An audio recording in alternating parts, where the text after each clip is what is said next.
Wow, You don't even know? You don't. You're looking for your lawyers? Wow. I invoke my right for self-incrimination, Your Honor. Okay. Ano? Can you repeat your answer? Wow. Can you repeat your answer, Mr. Arevalo?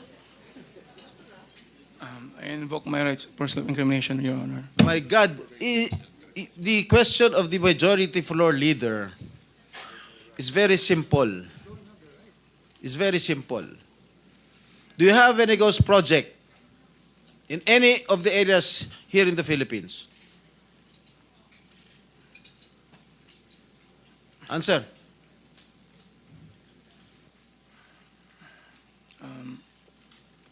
Dahil may mga usapin po na kakasuhan yung mga kontraktor ng DPWH po at parte ng ulat ng Senado na magpagrekomenda ng paghahain ng kaso laban sa resource person, ang payo ng aking mga abogado ay huwag magsalita sa panahon na ito dahil anumang pahayag ko sa pagsisiyasat. Sino nag utos sa'yo na huwag magsalita?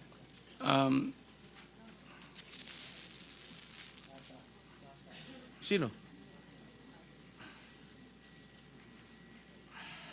May binabasa ka ba? Ginawa ko po, Your Honor. Ano binabasa mo? Pasensya po kasi kinakabahan po kasi po. It is only answerable by yes or no, Mr. Arevalo. Is there any ghost projects of Wawaw Builders? This is what I discovered, and the former secretary confirmed during the first hearing that there indeed are ghost projects. Bine-verify pa po namin, Your Honor, ang ano kung meron po. Ano ka ba sa Wawaw? Are you the owner? Yes po, Your And Honor. you should know. Majority Leader, it's your time, huh? Yes, Mr. Chairman. I'm just disappointed, Mr. Chairman, kasi pambira ka, sasagot ka ng ganyan, ghost project. Parang tinatanong ka kung tao ka, hindi mo alam kung tao ka. Bastusan na po ito na out of control. Senator Joel. Napakabait po ng chairman natin, pero yung buong buhay ko dito sa Senado, halos isang dekada na, ngayon ko lang na-experience na pag nasa leadership ka, kailangan mong magparaya at maghintay. Thank you, Mr. Chairman. Mr. Chairman, let me go straight to the point. No? We owe it to our people, especially my kababayan in Bulacan. May lumabas po na yung ghost projects, nakakainit na ng ulo yung flood control projects, and 3 taon na po yan dito sa Senado na tinatakel. Unfortunately, wala pa rin nangyayari. Yung 3 contractor, St. Timothy Trading, Wawaw, and ano yung isa? SY Sims Construction Trading. Wala Nandito po yata silang tatlo. SYMS dito. Hindi dumating. Hindi sumipot. Is any representative of SYMS here present? Wala. Okay. And Subpoena we subpoena naman. them Yes. already, Mr. Chairman. Yes. So we will contempt the We will issue a warrant of arrest. Yes. Thank you, Mr. Chair. But just the two, are they, yung time ko, muna. Yung St. Timothy, ayan, si Madam Roma. St. Timothy and I think Wawaw is here. Yeah, St. Timothy, meron kayong ghost project sa Bulacan? Mr. Chair, wala po. Categorically. Tapos yung Wawaw?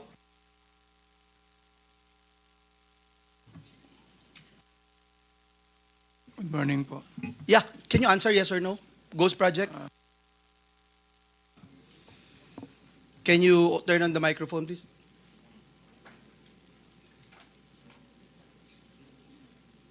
It's a yes or no question, sir. Wow, you're You don't even know? You don't. You're looking for your lawyers? Wow. I invoke my right for self-incrimination, Your Honor. Okay. Ano? Can you repeat your answer? Wow. Can you repeat your answer, Mr. Arevalo? I invoke my right for self-incrimination, Your Honor. My God, the question of the majority floor leader is very simple. It's very simple. Do you have any ghost project in any of the areas here in the Philippines? Answer.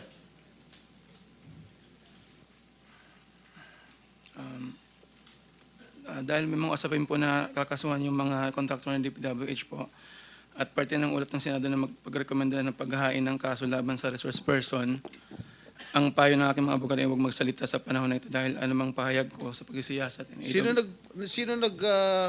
utos sa'yo na huwag magsalita?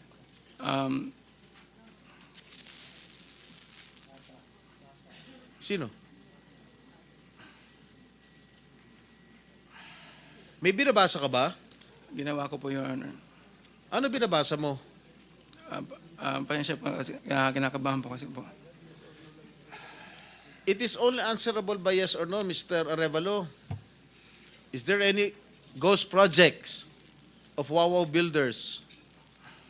This is what I discovered, and the former secretary confirmed during the first hearing that there indeed are ghost projects. Bine-verify pa po namin, Your Honor, ang ano kung meron po. Ano ka ba sa Wawaw? Are you the owner? Yes po, Your And Honor. you should know. Majority Leader, it's your time, huh? Yes, Mr. Chairman. I'm just disappointed, Mr. Chairman, kasi pambira ka, sasagot ka ng ganyan, ghost project. Parang tinatanong ka kung tao ka, hindi mo alam kung tao ka. Mr. Chairman, just to put on record also, no, yung Diskaya Group, ang total cost project nila from 2022 to 2025 ay 31 billion pesos. 31 billion pesos dito sa siyam na kumpanya na ito. Yung Sims at yung Wawaw Builders, at dun sa 31 billion, Mr. Chairman, 3 billion nasa Bulacan, Region 3, if I'm not mistaken. 2.8 billion sa Bulacan. Yung Sims, tsaka yung Wawaw, meron pong 4 billion at 1.2 billion sa Bulacan. May I know from COA kung na-audit niyo po itong tatlo na itong binanggit ko na ito, na kumpanya? Sir, ito po yung mga na-subject for audit, fraud audit, especially for Bulacan po, sir, Your Honor. Yes, and nakita niyo may ghost project. Kaya hindi makasagot ito, eh. Oh. Opo. Can you confirm? Hindi ko pa po ma-confirm, Because sir, we're going dahil to get the, Wala po we akong- subpoena already the document. So, Opo. can you confirm? Yes or Your no? Honor, wala po akong kopya nung audit highlights. Do you also audit itong pickup? Meron po tayong mga auditors assigned sa DTI, Your Honor, at may mga findings din po sila, kaya na-audit din po yung pickup po. I'll go with the pickup, no? Nandito si Dr. Dakay. Dr. Dakay, ilan kayo sa board? Can you just mention the names? Tatlo? Yeah, there are three of us, Your Honor. Engineer Ernie Bagaw, Engineer Arthur Escalante, and myself. Okay. Kayong tatlo, as board members ng pickup, are you also contractors, officers, or owners of companies that have government contracts with DPWH or LGUs, sir? Our company, Your Honor, does not have any projects with the DPWH. Kayong tatlo na members ng board. I have documents here to prove something, sir. Please don't lie to me, please. Yes, that's why Engineer Bagaw, AGB, and Arthur Escalante have projects with the DPWH. So meron, sir, Your Honors. Is that correct? Yes, the current pickup board members have construction contracts with DPWH, and I can show it to you later, LGUs and other government entities with their respective companies. Your answer is yes, right? Yes, Your Honor. So you don't think it's not right for you guys to have these contracts? For example, Dr. Dakay, as chairperson, associated po kayo dun sa Dakay Construction and Development Corporation. May projects po kayo with national and various local governments for public facilities like government buildings and schools. Si Engineer Bagaw, one of the top contractors ng flood control project, securing worth 7.7 billion. Si Engineer Escalante signed a contract with DPWH on behalf of his company in May 2022 while already a pickup board member. Are you aware of this, sir? Yes, I'm aware of that, Your Honor. And there's nothing wrong with it? Actually, Your Honor, all of the members of the board of PCAP and the other boards in CIAP are all contractors. And there's no conflict of interest, you think, among your officials? And there's nothing we can do to stop the three of you, the powerful three in PCAP?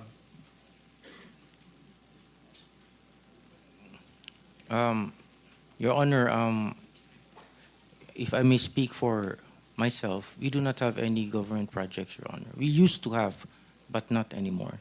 And I will no longer belabor the issue. I think it's very clear, Mr. Chairman, what I'm trying to raise here.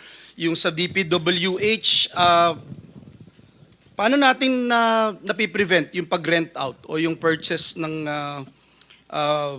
pickup licenses? Your Honor, that is a very good question. And I'm not asking you, I'm asking DPWH. Hindi, personal opinion ko, Your Honor, Mr. Chair, hindi po dapat o hindi tama siguro ang pagpapahiram ng lisensya. You are not being asked to give your personal opinion, I ma'am. This is apologize. a recorded proceedings. I apologize, Your Honor. We're talking about facts here. Thank I you. apologize, Your Honor. But I am not very knowledgeable on the procurement part. I have not been a member of any BAC. Pero again, sa pagkakaalam ko po, hindi po tama na pinagpa-rent or pinapahiram. Kasi po yung, But you are aware that this is happening. hindi ko po, well, hindi, Come on, Jose Cabral. hindi po, Mr. Chair, Your Honor, because I am not involved in the operation. Kayo bang na-deputize na sumagot in behalf of the department para Ako po kasi makasiguro yung, lang tayo? Opo, ako po kasi yung pinakamataasang posisyon na nandito ngayon. Kasama ko po yung mga regional director. Kasi you keep on looking at your back for every question. I So apologize. you're referring to most of them, baka you are very discomfortable with doing this. So baka meron po kayong gustong Opo. pumalit sa inyo sa ngayon. Pwede po bang matawag ko ang isang regional director? Kasi sila po yung Regional implementing director office. lang yun, lalo mo lang alam yun. Mr. Chair, with the indulgence of the majority leader, interjection lang. Okay. Paalala lang po na kasasabi po kasi ni Yuse Cabral, di nila alam na mayroong pagpapahiram or pagre-rent out ng lisensya. Pero kanina po sinabi ni dating Secretary Bonoan, alam nila at alam ng department. For the record, salamat Mr. Chair at Majority Leader. Anyway, that will be shown later on by the documents that we will be subjected to questioning, as well as people who are involved in this. Okay? Thank you, Mr. Chair. I only have 1 minute to go. May I just put on record, because this is in aid of legislation, yung subcontracting loophole, yung joint venture loophole, gusto nating i-address ito. So kung hindi kayo makapagtutulungan sa amin, DPWH, mahahalata kayo na part kayo ng mafia dito talaga. So yan ang gusto nating makita, because itong mga contractor, if I have enough time, I will ask these contractors. For example, Ma'am Diskaya, nagpapahiram ba kayo ng lisensya? Sorry po, hindi po. So lahat ng nakalagay po sa inyo, dun sa 30 billion in the past 3 years, ay kayo ho talaga lahat ang gumawa. Yes po. For example, kayo, Ma'am St. Timothy, sinabi nyo kanina, may 145 flood control kayo. Di ba? Ilan ang tauhan nyo? I have 38 admin employees po. 38. Pero ilang billion yung hawak po ninyo. So, alam na. Admin lang po. Kaya nga, so alam na nagpapahiram kayo. Anyway, Mr. Chairman, last but not the least, let me just point out, no? Last month, the Office of Ombudsman ordered the filing of criminal charges in connection po dun sa 2.4 billion purchase na laptops for public school teachers during the pandemic. And among the respondents, Mr. Chairman, yung Froilan Demongo from joint venture that included yung SunWest Construction and Development Corporation. Once again, we ask, Mr. Chairman, why insist on awarding contracts to firms like SunWest, which are involved in corruption cases, when there are more qualified and reliable contractors available? Yung COA Annual Report 2021, finlag na. Imagine, construction firm supplying laptops. So bakit nakakakuha pa rin ito? So clearly, wala talagang mekanismo para i-check. Zero. Kitang-kita ko lahat kayo nagnanad. parang wala na ba tayong magagawa dito? Klaro na, maliwanag pa sa sikat ng araw itong mga kumpanya na binanggit natin, contractors na binanggit natin. And yet, kumokopo pa rin sila ng limpak-limpak na billion peso project from the government. Can anyone answer this question? Why is it happening? PICAB, DPWH, COA, didn't we see this already? Your Honor, sir, jurisdiction po kasi yun ng GPPB.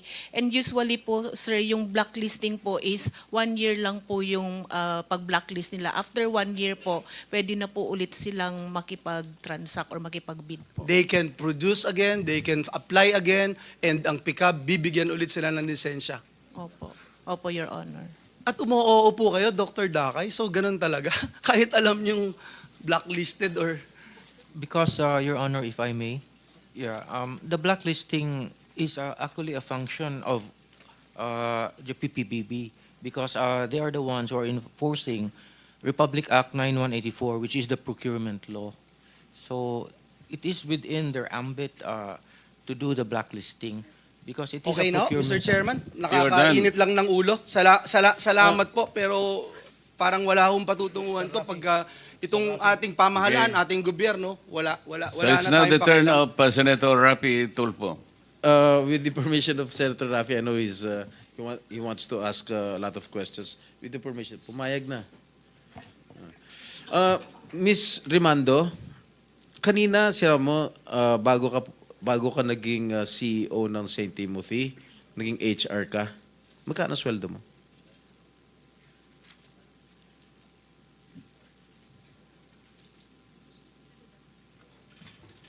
Mr. Chair, yung sweldo ko po noon, nasa 30 to 40 po. 1,000 a month.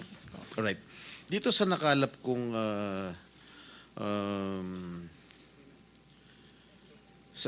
SEC, ang amount paid sa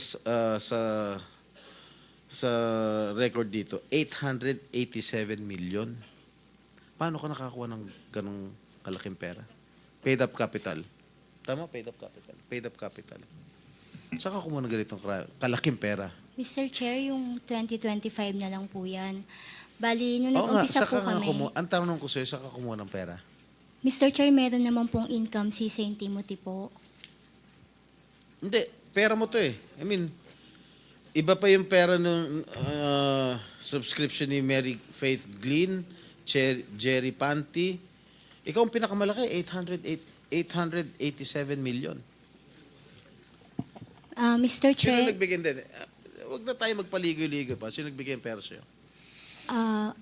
nakakahiya man pong aminin, pero meron po akong hiniram na halaga sa tito ko po nung nagsisimula pa lang po ako na nagtayo po. Magkano hiniram mo sa tito mo? Noong una po ay nasa 7.7 million lang po. Oh. O paano umabot ng 887 million? Nung kumikita na po si St. Timothy, wala po akong nilalabas na sarili ko pong kita. Lahat po pinapasok ko din po dun sa corporation Talaga? po. Opo, Mr. Chair. Magkano binabayad mong tax sa gobyerno?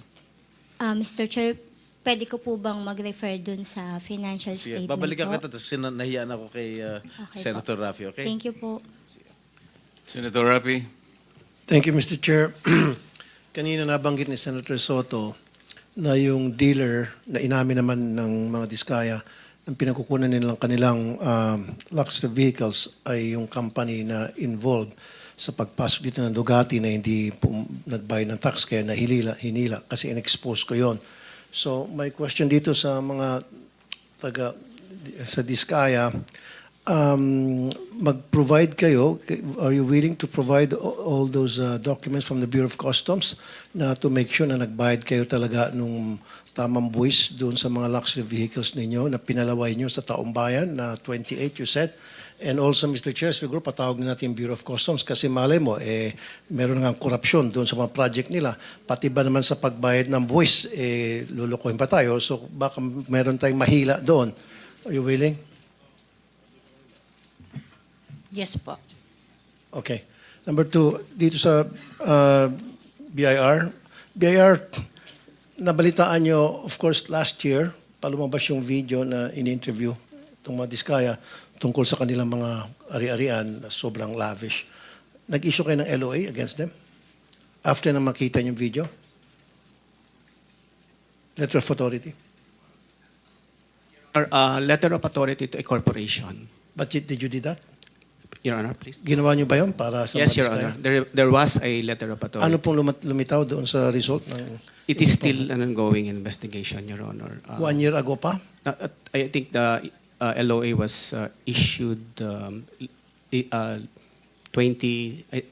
if I'm not mistaken, late 2024 or early 2025. Kaya nga, bakit ang tagal? Samantalang pag nag-issue ka ng LOA sa mga Chinese, sa mga beer houses, in 2 weeks na natatapos agad. Siyempre, nagkakaroon ng under the table.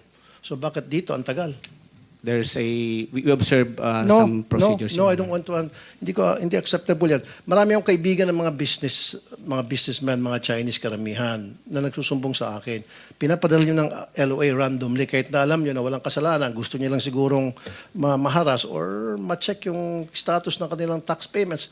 Initial nyo ng LOA. In matters of 2 weeks, maximum 1 month, lumalabas ng resulta ng LOA, nagbabayad na yung Chinese na sinasabi nyo kulang at nagbabayad sila on the side kung kanino man yung Poncio Pilato. Now, dito sa Diskaya, inaabot kayo na matagal. Bakit tumatagal? Dahil nagtatawaran pa? Most of this time that will consume, Your Honor, is gathering of some documents from third-party sources verifying the initial information gathered. No, you Your don't Honor. gather documents. They are the ones who should provide you all the documents necessary Yes. for you to prove your point. Yes, Your Honor, that's Which true. you are doing it. Again, babalik ako dun. Ang tagal-tagal nyo mag-audit sa mga tulad ng mga Diskaya, pero pag sa mga maliit na negosyante na gusto nyong harasin, ang bilis nyo agad maglabas ng LOA at saka yung result ng inyong investigation, sabi ko nga, 2 weeks lang. In fact, I can provide you names of people na pinirahan nyo dahil sa LOA na yan. Pero mga ito, ang tagal. Bakit nagtatawaran kayo? Nor the status of No, this ang ongoing gusto ko next time, investigation. lahat ng mga contractors na na-issue nyo ng LOA, even DPWH officials, ilabas nyo na agad yung resulta. Huwag nang patagalin pa. Huwag nang mag-antay pa kayo ng something. Now, District Engineer ng DPWH, Assistant District Engineer ng DPWH, Bulacan. The name is Bryce. Etong taon to, meron siyang Ferrari, meron siyang Lamborghini at nakapangalan pa sa wife niya. Okay, alam niyo ba ito? Monitor niyo ito, mga taga-DPWH? His name is Bryce. And he owns a Lamborghini, he owns a Ferrari, and he goes to the casino almost every single night. At meron tayong mga video niyan, pwede tayo humingi ng video niyan sa Soler, sa Okada, at makikita yung pagmumukha niya doon sa VIP room. For So, the hindi niyo information monitor of to? For the information of Senator Tulfo, his real name is Bryce Erickson Hernandez. There you go. He is the Assistant District Engineer. Andito ba siya? He is not here. Ito po yung district engineer, Your Honor, No, Mr. ang Chair. tinatanong ni Senator Tulfo, si Bryce. Wala po yata. Okay. So, my next question, wala pa. So, imbestigahan niyo po yon. Kaya naman, at saka gusto ko yung Ferrari niya at saka Lamborghini hilain at i-auction in favor of the government kasi I'm sure yung pera yun galing sa korupsyon yon. Wala siyang karapatan na magkaroon ng ganong klaseng ari-arian tapos nagkakasino pa. Monitor niyo yun. Okay? Now, next. Iloilo City Mayor Raisa Treña said flood control projects in Iloilo under St. Timothy and Alpha and Omega are non-functional which caused flooding worth 560 million. So, naka-recover na ba dito tayo in terms of warranty? DPWH?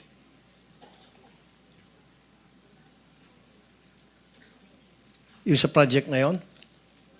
Wala po akong idea, Mr. Chair, Your Honor. Well, dapat magkaroon kayo ng idea by now.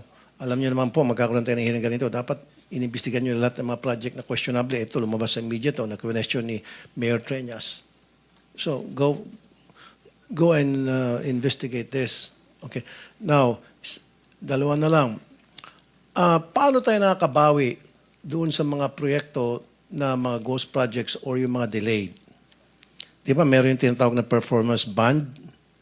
So, Meron din pong retention money na hindi marirelease kung hindi pa nakompleto yung project. oh, Now, kung hindi pa nakumpleto ang project dahil delayed, di ba may tinatawag na liquidated damages? Meron din po. Magkano na po, magkano na po nasingil doon sa mga liquidated damages, and give me a list of those projects na matagal ng delayed o yung iba pa ghost na dapat yan 1/10 of 1% per day. So kung yung project ay delayed na for 1 year, just imagine, that's hundreds of millions na. Kung pag-ipon-ipon natin, are you doing that? Ayun po ay kukunin natin ng datos sa mga implementing offices kung nakapag-apply po sila ng liquidated damages sa mga delayed projects, Your Honor.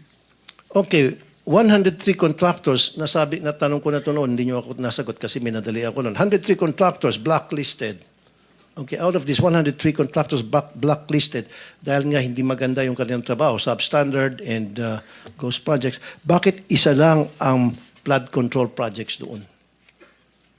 Out of 103. At ngayon, pinag-uusapan natin, sabog-sabog na napakarami pala mga flood control projects na nangyari sa ating bansa. And yet, sa 103 na na-flag down ng DPWH, isa lang bukod tangi ang may kinalaman sa flood control. Why? Mr. Chair, Your Honor, hindi ko po masasagot. Wala po akong... No, I asked this question before. Then, dapat nasagot nyo na by now. Kasi, tinanong ko na dapat prepared na kayo. 103, tapos isa lang ang flood control. Parang naglulukuhan tayo rito. Di ba? So, next time, pwede siguro, Mr. Chair, obligahan natin mga ito na pag susunod na hearing, i-provide nyo sa amin ang reason kung bakit sa 103, isa lang ang flood control project na ano nyo, na flag down. I-flag ko po sa Director ng Procurement Service, Your Honor, Mr. Chair. Sino siguro sa DPWH in charge of that? Maybe you have to research and ask. Procurement Service po yung ng Central Office po yung in charge ng siguro pagre-recommend.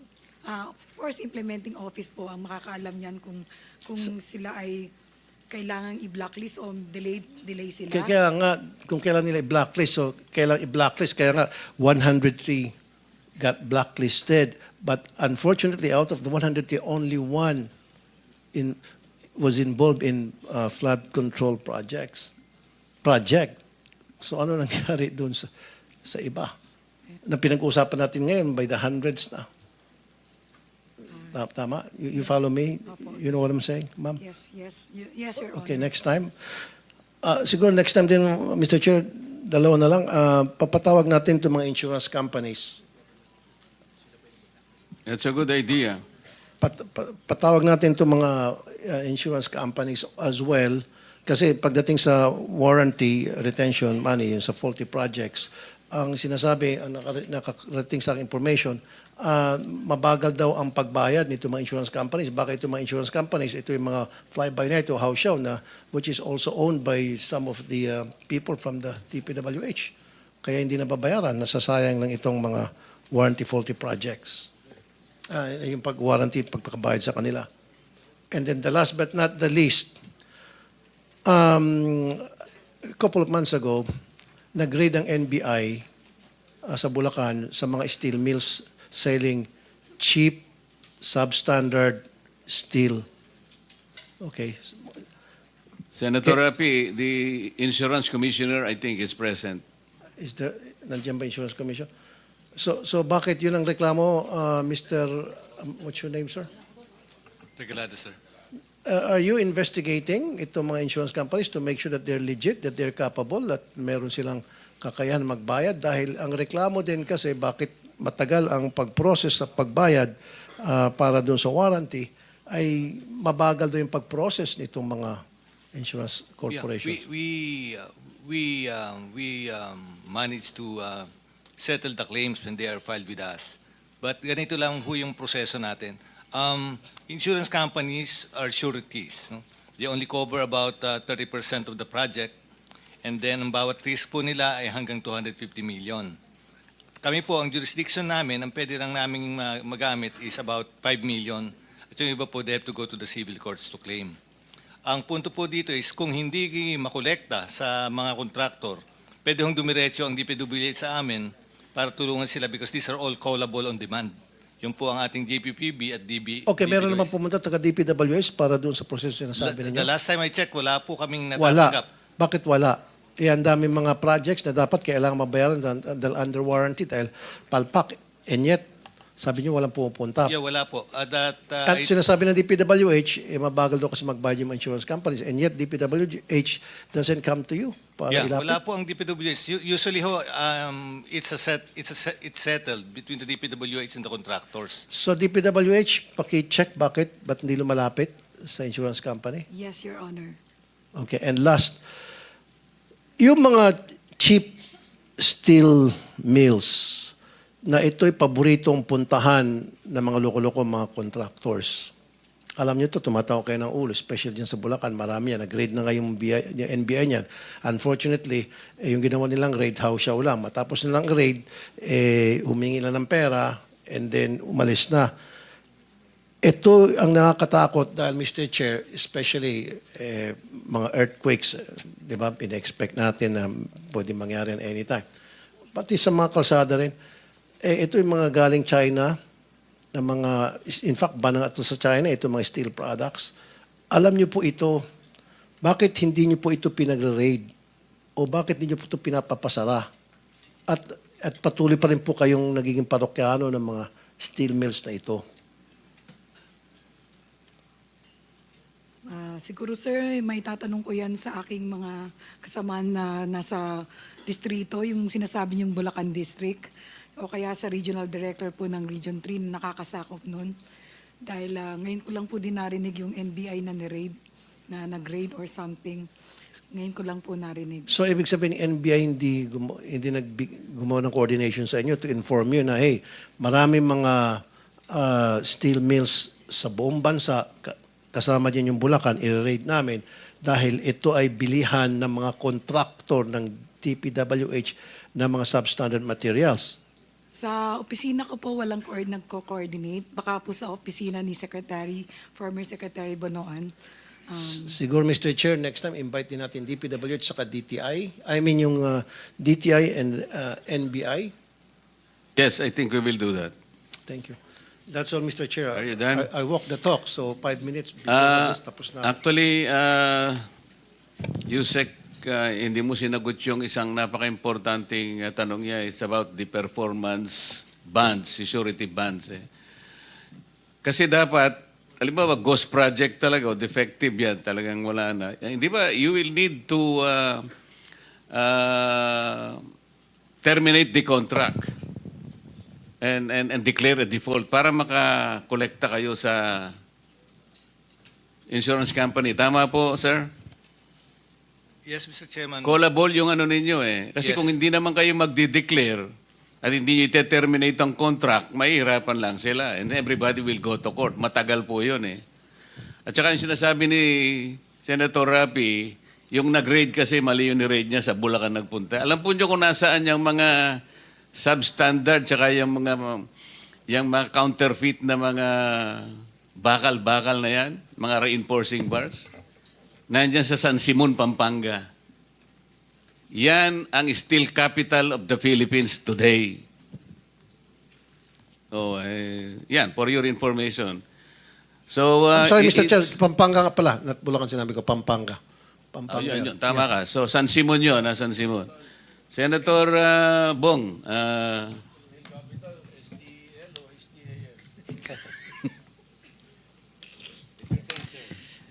Mr. Chair, once again, by the way, nag-give up sana si Senator Robin, kaya lang kuya ka raw niya, kaya ikaw muna daw. salamat, Senator Robin. Mr. Chair, I once again give my support to this committee as your Vice Chairperson ng Blue Ribbon and join you along with our colleagues in our pursuit for justice and accountability. We must make those involved in failed and ghost control projects accountable. Let's make accountable all those who are responsible for all this mess. Panagutin natin ang lahat ng responsable dito, imbis na flood control, ang meron tayo ay floods na out of control. Kapabayaang out of control, bastusan na po ito na out of control. Mula sa contractors, implementers, at maging proponents at legislators, lahat po ay dapat imbestigahan. We must leave no stone unturned, managot po ang dapat managot. Kapamilya man, kaibigan, o mga name dropper, wala tayong sasantuhin. Lalo na yung mga nagpayaman sa mga proyektong hindi ipinapatupad ng maayos at naglagay sa kapahamakan sa buhay at kalusugan ng taong bayan. Bastusan na po ito, ginawang gatasan ang mga proyekto ng gobyerno, kailangan ng kahit anumang bansa ng infrastructure. Totoo naman po yun, kailangan natin ng infrastructure para umunlad. Pero huwag po haluan ng bastusan at gatasan. Paano uunlad ang bayan kung ginagawa po itong gatasan ng iilan? Ang daming Pilipinong nangangailangan ng tulong, lalo na ngayong madalas na naman ang pag-ulan, isang malaking insulto sa sambayan ng Pilipino na habang nabubunyag ang bilyon-bilyong pisong anomalya sa flood control, lubog sa baha ang maraming bahagi ng bansa. Konting ulan, ang taas na ng baha, lalo na ngayon na may typhoon season na naman po. Flooded streets are also breeding grounds of insects and bacteria that cause diseases. Nasayang po ang pera ng taong bayan sa mga ghost flood control projects na yan. Tapos magdadala pa ng sakit sa mga kababayan natin at gagastusan na naman po ng ating pamahalaan. Hindi lang strike 1, strike 2 pa ang sa kaban ng bayan. Nakakalungkot at nakakagalit na ang pondo ng bayan na posibleng napunta po lamang sa iilang kamay na iilang nagpapayaman at nananamantala. Nagpapabusog habang ang mga kababayan natin ay naghihirap at nagugutom. This is not just corruption, but an injustice in every sense of the word. Ilang Pilipino na sana ang napakain, napagamot, nabigyan ng bahay at naiahon sa hirap kung ginamit yung perang yan sa tama.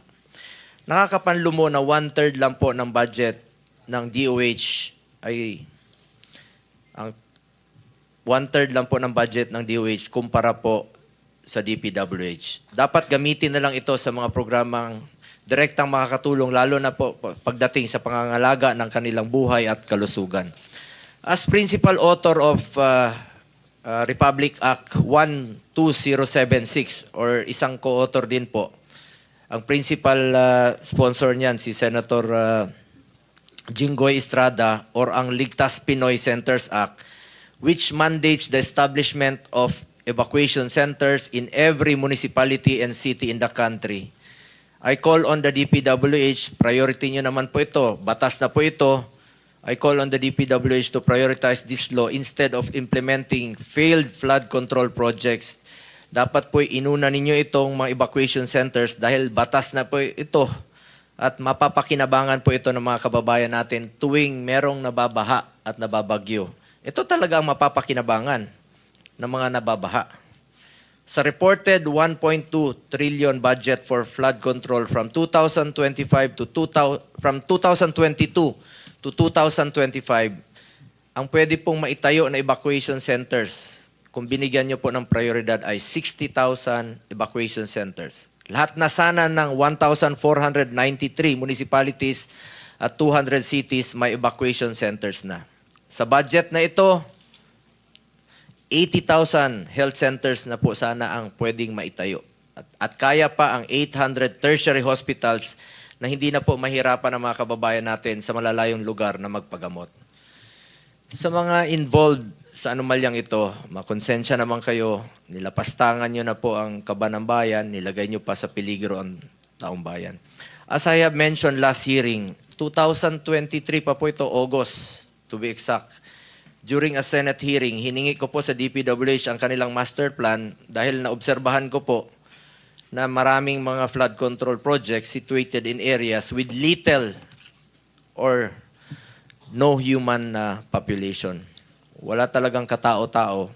I now welcome the appointment of Secretary Vince Dizon to head the agency. I hope he succeeds in rooting out corruption in DPWH and implement projects that can truly benefit Filipinos. Mula noon hanggang ngayon, galit po tayo sa korap at mapang-abuso. Dapat lang panagutin natin ang may sala para matigil na ang ganitong nakakasukang kalakaran sa gobyerno. Pagod na po, binging-bingi at sukang-suka na po ang taong bayan sa politika at siraan. Ngunit kailangan pong lumabas ang katotohanan. para matigil na ang lahat ng kalokohang ito. I am one with the Filipino people in calling for accountability. Let us make accountable all those who are responsible for all this mess. Meron lang po akong katanungan kay Sara Diskaya. You have few minutes already. Natatitira. Opo, sir, bilisan ko lang po. Salamat po. Ilan po ang flood control sa nakuha niyo sa gobyerno? Metro Manila in particular. Hindi lang from 2022 to 2025. Lahat na po. Ngayon, 138 projects. Metro Manila. All over. Tingnan niyo muna yung video ito. May baha. Quick lang po.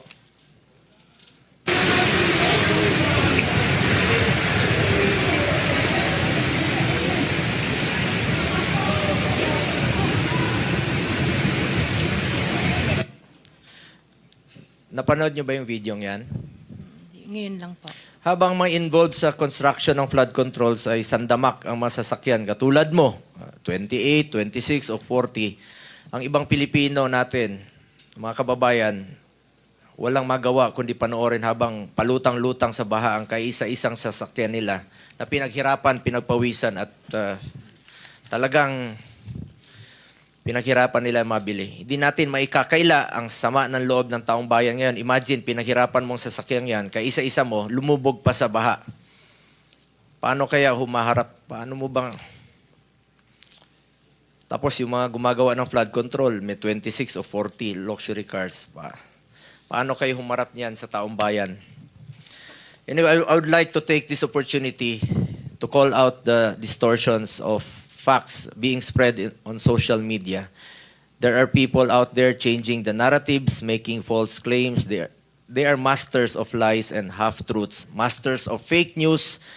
Some people are capitalizing on this scam to target their political enemies. In doing so, in so doing, we will fail to get to the bottom of this problem, allowing the real culprits to continue with their modus operandi while here we are again involved in dirty politicking this early. Miss Diskaya, hindi po kita kilala. May tanong lang po ako sa iyo. Common practice ba ang joint venture sa construction projects? Yes po.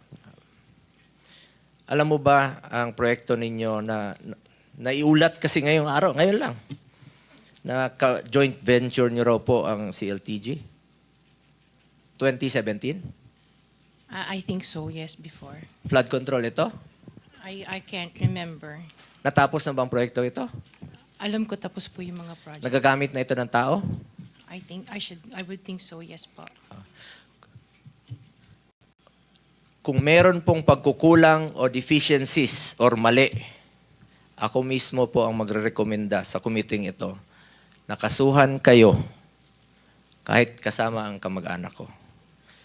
Hindi lahat ng infrastructure projects may anomalya. Kailangan ng kahit ng anong bansa ang infrastructure para umunlad. Basta gawin lang po ito sa tama ang proyekto, ang masama, yung palpak na proyekto at ghost projects na ginagawang gatasan.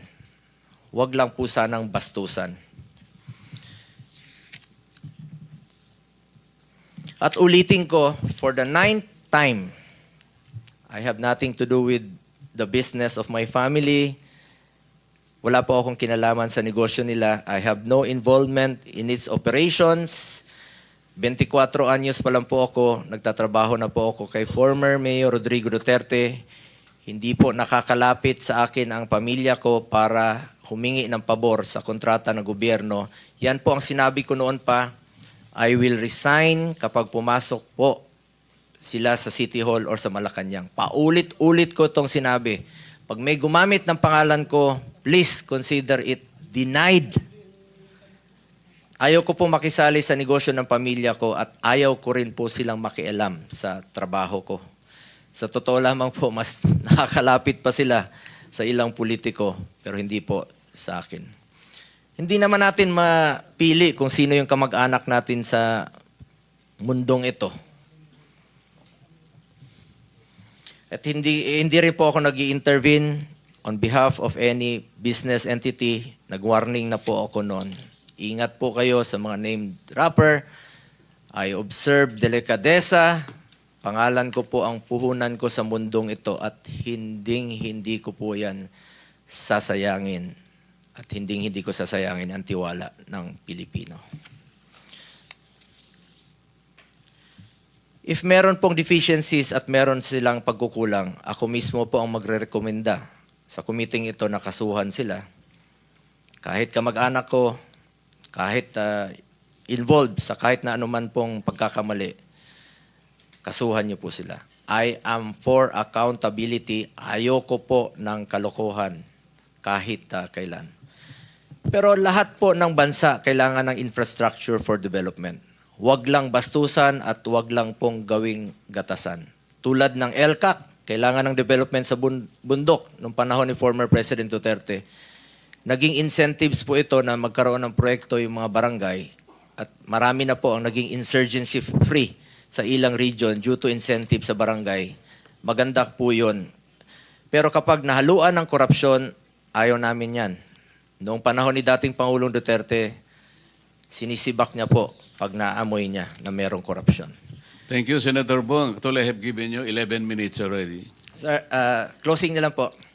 Naniniwala po ako na ang paglilingkod sa bayan ay dapat may kasamang integridad at pananagutan.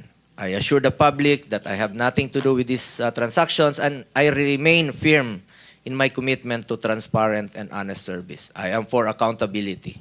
Let me repeat, let us make accountable for all those responsible for all this mess. Panagutin natin sila. Salamat, Mr. Chair.